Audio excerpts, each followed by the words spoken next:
Son ville mythique du Sankemo reçoit la visite du ministre de l'élevage et de la pêche, Youbaba, dans le cadre du suivi de l'exécution du plan de campagne consolidé et harmonisé du sous-secteur de l'élevage et de la pêche. Après une visite de courtoisie aux légitimités traditionnelles de la région, la délégation s'est rendue à l'huilerie Aïssata Sérémé, évoluant dans la production d'aliments bétail avec une production journalière de 475 tonnes. L'unité industrielle emploie 85 personnes, dont 17 inscrits à l'INPS. Il faut noter que l'huilerie Aïssata Sérémé a bénéficié de la subvention de 10% de graines de coton octroyée par l'État.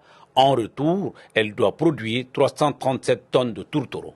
S'en est suivi la ferme d'aviculture Samaké et Fils, une ferme spécialisée dans l'élevage de poules pondeuses avec 9000 sujets volailles qui produisent plus de 100 alvéoles d'œufs par jour.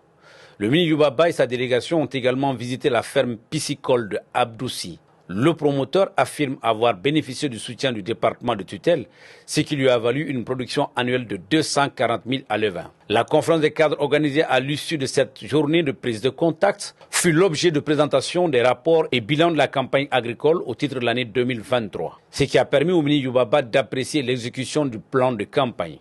Nous avons terminé par la conférence des cadres où tous les directeurs régionaux de la pêche, production industrie animale et des services vétérinaires ont présenté le bilan de la campagne à leur niveau.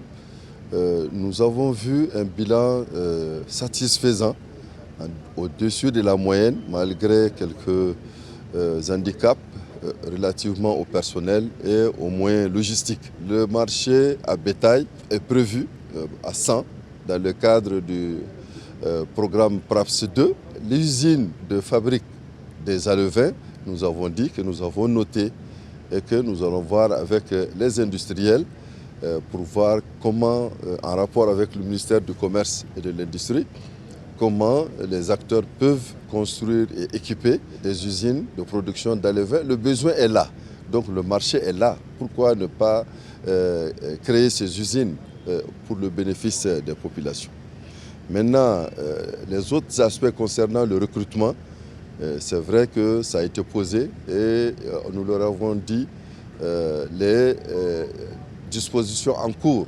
C'est-à-dire, il y a 125 cadres qui sont en cours de recrutement, dont une partie pour le ministère de l'élevage et de la pêche.